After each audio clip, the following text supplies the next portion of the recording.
Thanks for having me. Abe, you did such a good job at presenting. I had to prepare something on paper because I am not good at speaking exactly like you do. You are absolutely amazing, by the way. Um, so here I go. When we look at people experiencing poverty, what do we see? Are you seeing people living rough in your community? Are you seeing tents in public parks near you? Or people asking for change on the street corners? How does it ultimately make you feel? Does it make you sad? Does it make you angry? Do you ever wonder what brought these individuals to the positions they are in, or why they are doing what they are doing? Do we worry about the families and individuals that have been housed the same as we worry about the individuals that live outside? Because on both sides of the fence, they are both struggling. I spent nearly a decade of my life living outside, begging for change, struggling with addiction. And back then, if you decided you wanted to change your life, the answers were easy. For example, when living within the shelter system here in London, I had a certain amount of time that I could stay. Before my time was up within the shelter, they would assist me in viewing affordable housing. They helped me obtain it and supported me in setting me up for success before being discharged. For anybody experiencing an emergency that relied on social assistance to help them stand back up, it was doable, easy, so to speak. I was able to obtain housing and move out of the shelter system, but only for a short time. As when entering into housing, there was a lack of expectation put on me to succeed. Nobody visiting me to support me with the issues I was facing, as well as nobody to be accountable to. Social services checked in with me very seldomly and required so little for me to stay on social assistance. So it was easy to take advantage, but I felt like a forgotten soul. A part of me missed the all-around supports that came from the shelter system, the rules and regulations I was now lacking in my life, and the expectations that I didn't know how to set for myself. I didn't know how to maintain the housing I was given and ultimately failed in that housing arrangement and was back on the streets within a couple of months. I felt more comfortable out on the streets though and felt more at home where supports were everywhere. But this was 9 years ago. Today, we don't have the chance to just flow through the system. And why? If you entered into the shelter system today, despite your background and why you were there, it would be very difficult to find housing when having to use social assistance in an emergency to support you at the beginning.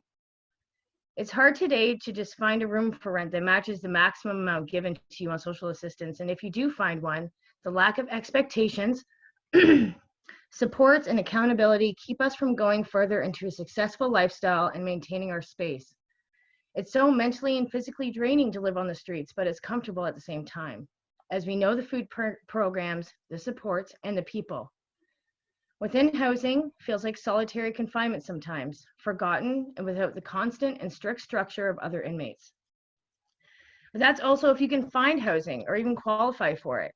Finding an affordable housing unit is scarce. But let's say I didn't need social assistance and I worked a minimum wage position, because being overqualified is easier and quicker to obtain employment than to try for something when you're undereducated or have a criminal record and a history of struggling with substance use like myself. I would have a hard time trying to secure housing. A cheap and simple one-bedroom apartment here in London that I have seen is at least $1,100 per month. If I work 40 hours a week, making minimum wage, I'm looking at making $1,600 for the whole month after tax. But minus $1,100 for rent leaves me with only $500 to spread out over a whole month's time. Minus hydro costs, since a lot of apartments have heat and water included. So minus $500, $100 for hydro, minus a cheap phone plan of $50 per month, because how else can they call me in for all those extra shifts I really need? Minus another $50 for either cable or internet, because we all know that most individuals at least like to enjoy watching television. $100 for a bus pass, because having a pass like mine, which a lot of people do, you don't qualify to have a vehicle right away, nor a co-signer to assist them due to the trust issues we've caused over the years. So where are we? $200 left? I still need to clean my home, wash my clothes, and wash myself. So now I am left with $150, and that's without going to a laundromat. And what am I forgetting? Oh yeah, I forgot to purchase food, but I only have $42.85 to put towards each week. You get the point, right? The cost of food has gone up substantially to a point where $42 doesn't even make a dent in the nutritional expectations most individuals need to maintain. On social assistance as a single individual, I would probably receive around $656. The cheapest bachelor apartment on the market is $800. I'm already negative $144. But we can go through the calculations all day for a bunch of different scenarios. But we will always result in not having enough or just getting by with very little. The housing cost affects both people struggling with homelessness as well as individuals that are working. If my rental obligations in this example were a bit less, then I would have more for myself throughout each week to survive. I think about the amount and the structure of social assistance needs to be adjusted to ensure individuals are supported in renting in today's housing market, maintaining their residence, and following through with supportive services and assisting them in transitioning off of social assistance. Because it is meant to be for emergencies, not to live off of. So support is needed to help guide these individuals with that transition. This housing market has created a wall that blocks anybody from trying to transition out of the shelter into housing, to create a lifestyle of poverty for those who are working. Living outside and in the shelter system for almost 10 years, I can say that I never went without the option of food and clothing. I was never hungry and always had so many options to be supported. There was always somewhere to eat and always somewhere to go to find a voucher for clothing, shoes, or whatever. But I had to travel to those places to obtain those things to take care of myself. If I wanted it, I had to go get it, which ultimately in the end was exhausting, but fortunately pushed me into sobriety. We now have resources that provide a lot of assistance to individuals struggling with homelessness, but meet them where they are at, opposed to allowing them to use what we've had in place for years. People experiencing homelessness definitely need resources, of course, but we've gotten to a place where we've targeted all of our resources, or many of them, to folks when they've hit rock bottom, opposed to trying to prevent them from ever getting there in the first place. Homelessness isn't poverty, it's a symptom of poverty. We should be targeting and putting most of our resources in treating the real issues at hand and not the symptoms. Because we all know that saying, you can't just put a Band-Aid on a broken bone, right? People living in poverty and housing, on the threshold of losing housing and entering homelessness and transitioning out of homelessness into housing, need support to stay housed and meet their basic needs. This is where we should be targeting those resources. This is where it will be most beneficial and effective. Supportive, awareness, and accountability and expectations. It's both finding and stopping the source of the bleeding. Thank you. Probably not 12 minutes. Oh, no, that's good, because then it gives us more time to talk, because I have so many questions. Oh, great. Awesome. So my research is always about people with lived experience. So I really appreciate what you said, because I think, like, don't you think that went so well, from Abe to you, because Abe set it up for us about the supply of housing and how it needs to be increased, but also the amount that people get. And then you actually did the math for us in, multiple ways, whether it is being on social assistance, whether it is working a minimum wage job. So I just have a lot of questions. So I'll try to only ask you 3 questions. So it just made me all excited, because it really makes a difference when someone can speak from the lived experience of being on all sides of it. And the first thing you said that really struck me was when you talked about the lack of expectations for somebody who lives in poverty, who has experienced homelessness, because in my work, we always talk about how for a lot of marginalized students, one of the things that kind of shows marginalized students that we don't believe in them is when we don't actually have expectations for them. And I really love the fact that you pointed out, you said that lack of expectations and support and accountability is actually what signaled to you that they weren't treating you with the same dignity that you wanted to be treated, you expected to be treated. And then you said that, in that case, when, they're not really paying attention to you and supporting you the way that they should, housing feels like solitary confinement.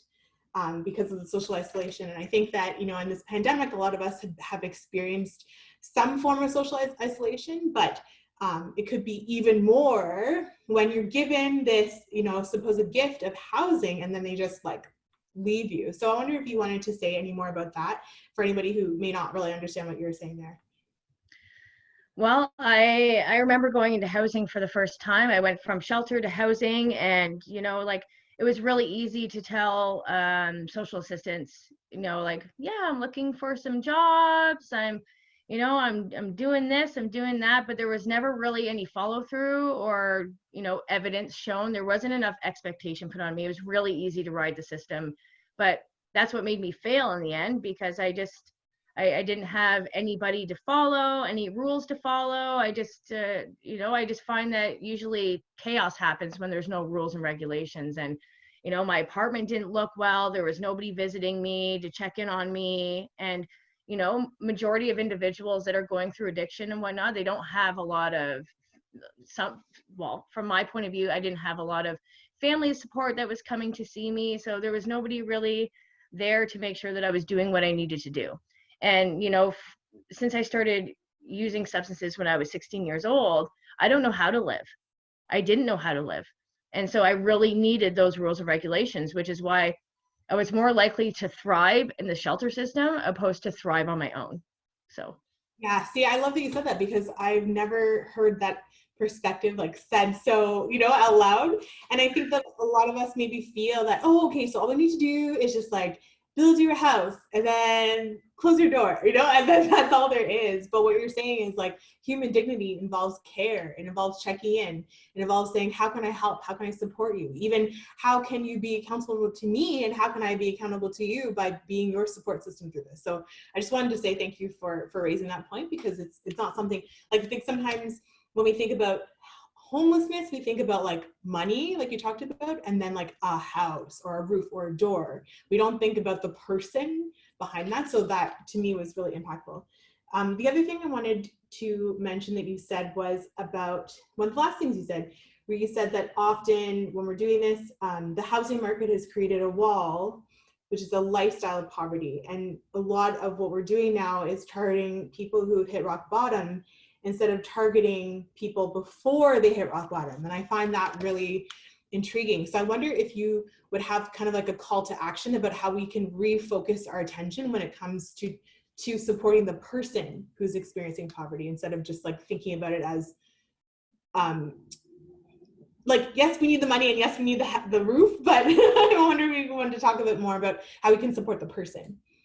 I think that call to action. I think that we need to shift resources kind of to support more people that are housed. And, you know, there's a lot of support services that are out in the community.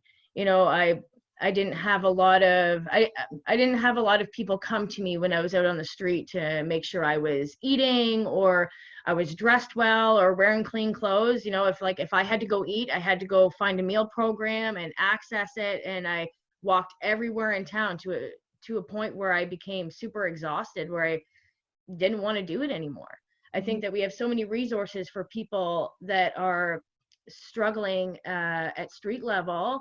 Why can't we bring those resources to people that are housed? Why can't we have people knocking on doors? You know, it breaks my heart to send my son to school and to see children in his class having barely anything for their lunch. And I can only think about what's going on in their home, and I wish that I could check up on that family and see if there's something that I can support them with. And I just think there needs to be more, that whole expectation, support, and accountability can work so well in ensuring that, you know, we are helping these individuals and families kind of pull themselves out of poverty, opposed to, you know, hitting them when they're already in the shelter system. Yeah, because it also shows that we believe that they can do that, right, with the proper support, like everybody else, which I really appreciate. So thank you for opening my eyes to a new dimension of this. Thanks for having me here.